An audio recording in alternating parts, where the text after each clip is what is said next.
నమస్తే, తెలుగు రాజ్యంకి స్వాగతం. నేను మీ సంధ్య.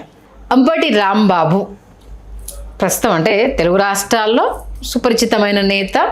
విభజన తర్వాత వైఎస్ఆర్ కాంగ్రెస్ పార్టీతో నడిచారు, గెలిచారు, ఓడారు, తర్వాత మంత్రి అయ్యారు. ఇదంతా మనకు తెలిసిన విషయమే.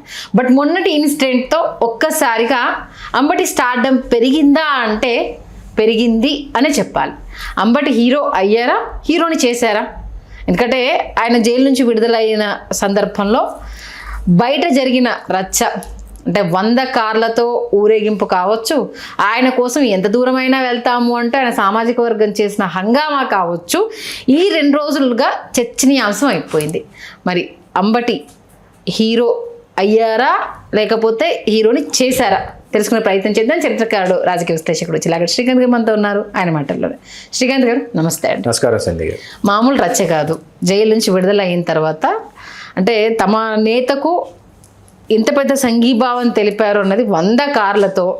వాళ్ళు అసలు ఒప్పుకోకపోతే మేము నడుచుకుంటైనా సరే అక్కడ గుంటూరు దాకా మేము పోవడానికి సిద్ధము అనడానికి తెగించి అడుగులేసి అయ్యయ్య దండం పెడతాము, మీరు నడుచుకుంటూ వెళ్ళొద్దు, కార్లోనే వెళ్ళండి, మీ యాత్ర మీరు చేసుకోండి అనేంత దాకా తీసుకొచ్చేసారు. అసలేంటి అంబటిని ఈ రేంజ్లో హీరోని చేశారా, చేయబడ్డారా అంటే ఏం చెప్తారు? ఇప్పుడు అంబటి రాంబాబు గారిని హీరో ఆయన అయ్యారా చేశారన్నది కాసేపు పక్కన పెడితే మా రాయలసీమలో ఒక మాట ఉందండి, చెడి భద్రం అయింది అంటారు.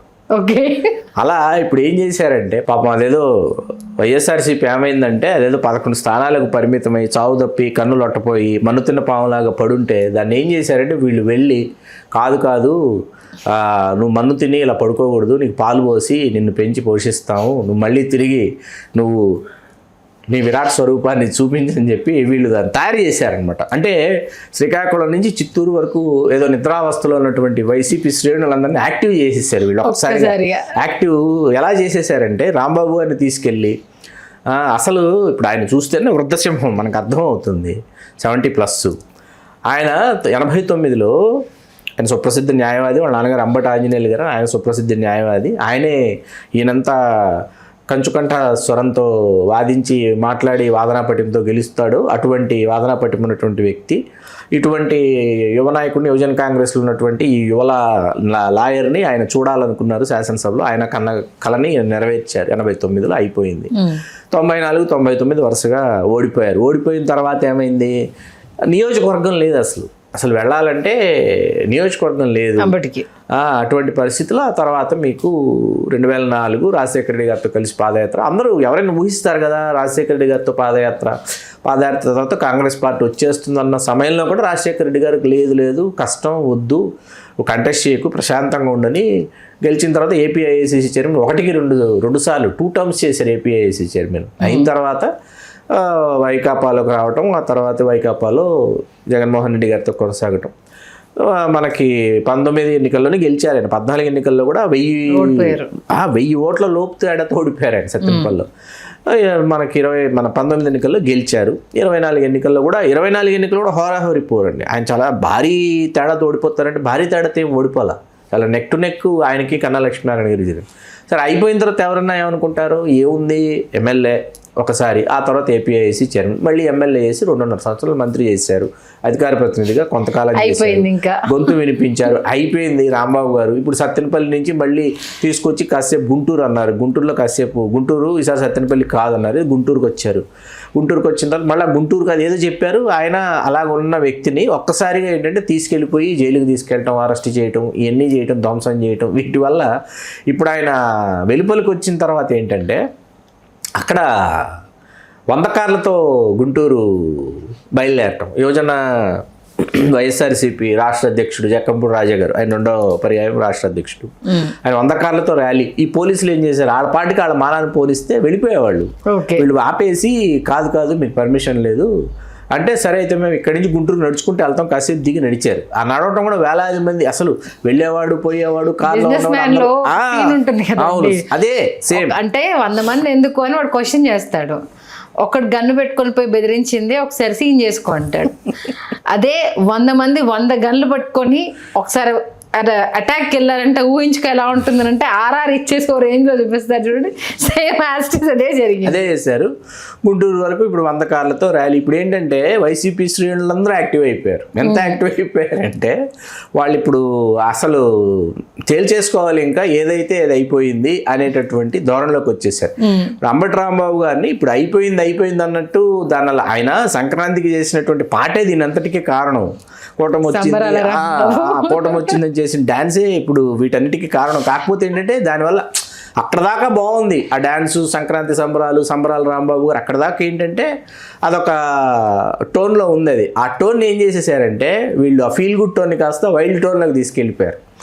పోరాట పటిమ ఆయనలో ఉన్న రెండో కోణాన్ని, రెండో పార్శ్వాన్ని చూపించేటటువంటి పరిస్థితుల్లోకి తెచ్చుకున్నారనమాట. ఇప్పుడేంటి, ఆయనకి ఇప్పుడు ఒక నియోజకవర్గం కాదు, ఇప్పుడు ఆయనకు నియోజకవర్గంతో పాటు ఆయన్ని అరెస్ట్ చేసిన తర్వాత వాళ్ళ అమ్మాయి అక్కడ కొత్త నాయకురాలుగా ఆవిడ అవతరించింది అక్కడ, అంబటి చాలా పవర్ఫుల్ గా మాట్లాడారు. ఇప్పుడు ఆవిడకో నియోజకవర్గం కావాలి. చూడండి అసలు ఎంత బాగా నాయకుల్ని ఎంత బాగా కూటమి తయారు చేసింది. వైసీపీ వాళ్ళు తయారు చేయలేదండి. పాపం వైసీపీకి ఆలోచన, రాంబాబు గారికి అసలు నెక్స్ట్ ఇవ్వాలని లేదు వైసీపీకి. ఆయనకు 3 ఆడపిల్లలు. అవును, 3 డాక్టర్లు. పొలిటికల్ గా వాళ్ళు ఎవరు ఎంట్రీ లేదు, కానే కాదు. అసలు వాళ్ళు అలా మాట్లాడతారు అన్నది కూడా ఎవరు ఎక్స్పెక్ట్ చేయరు. ఫాదర్ దట్ అవ్వంగానే వాయిస్ పాప దగ్గర నుంచి వచ్చిన వెంటనే ఓకే నెక్స్ట్ జనరేషన్ రెడీ అయిపోయింది. ఆల్రెడీ వీళ్ళు ప్రిపేర్ చేసినట్టే అయిపోయింది. కూటమి తయారు చేసింది, లీడర్లను కూటమి తయారు చేస్తుంది. వైసీపీలో లీడర్లందరినీ కూటమి తయారు చేస్తుందండి. పాపం జగన్మోహన్ రెడ్డి గారు మళ్ళీ రాంబాబు గారికి పోటీ చేయిద్దాం ఈసారి, లేకపోతే నియోజకవర్గం దాన్ని పక్కన పెట్టాలనేటువంటి ఒక లిస్ట్ ఒకటి ఉంది జగన్మోహన్ రెడ్డి గారి దగ్గర. అది ఎటువంటి లిస్ట్ అంటే 70+ డాడీతో పాటు జర్నీ చేసిన వాళ్ళు. నో అంకుల్, లేదు అంకుల్ మీకు లేదు, నెక్స్ట్ మీకు ఏదైనా చూద్దాం చెప్పేద్దాం, నేను ప్రిపేర్ అయిపోయి ఉన్నట్టు అంతా యంగ్ టర్క్స్తో నింపాలేదు. ఆయన ఏదో ప్లాన్ ఆఫ్ యాక్షన్లో ఉన్నాడు ఆయన. అసలు ఈ రేంజ్లో ఈయన మీద దాడి జరుగుతుందని కానీ, ఈయన అసలు ఈ రేంజ్లో ప్రతిఘటిస్తాడని కానీ ఎక్కడ తగ్గలేదు. అంబటి గారు కూడా ఇక్కడ అండర్లైన్ చేసుకోవాల్సిన పాయింట్, వచ్చిన అవకాశాన్ని ఆయన తగ్గేదేలా అంటే ఆ ప్రెస్ మీట్ లో కూడా అంత ఆయనది రిమాండ్కి వెళ్ళేసి వచ్చిన తర్వాత కూడా అదే జోష్తో ఉన్నారు. ఇంతకు మించి ఉంటుందని అంటున్నారు ఆయన. అంటే హీరోని చేశారు, మొత్తానికి హీరోని చేశారు. హీరో అయ్యారంటే వీళ్ళు చేశారు ఆయన్ని, వీళ్ళు హీరోగా తయారు చేశారు ఆయన. అది జరిగింది ఓవరాల్ గా. మరి అంటే ఇది ఎటు టర్న్ తీసుకునే అవకాశం ఉంది అంటే వాళ్ళు యాక్టివ్ అయిపోయారు కదా. ఇప్పుడు యాక్టివ్ పాలిటిక్స్ లో ఉంటారు, కేసు జరుగుతూ ఉంటుంది, కోర్టుకి వెళ్తూ ఉంటారు, వాయిదాలకు వస్తూ ఉంటారు, అవన్నీ జరుగుతూ ఉంటాయి. దాంతోపాటు పాలిటిక్స్ యాక్టివ్ చేసేస్తారు. ఏంటి ఆ ప్రాంతంలో ఉన్న యంగ్స్టర్స్ అంతా కదిలేరు. అక్కడ ఉన్న నేతలు ఎంత యాక్టివ్ ఉన్నారు అనేది. మీకు వైజాగ్ నుంచి కుటుంబ సభ్యులు పరామర్శించడానికి గుడివాడ అమర్నాథ్ గారి నాయకత్వంలో కరణం ధర్మశ్రీ గారు, చింతలపూడి వెంకటరామ గారు, వీళ్ళందరూ ఒక సామాజిక సంఘీభావ యాత్ర ఒకటి నిర్వహించారు.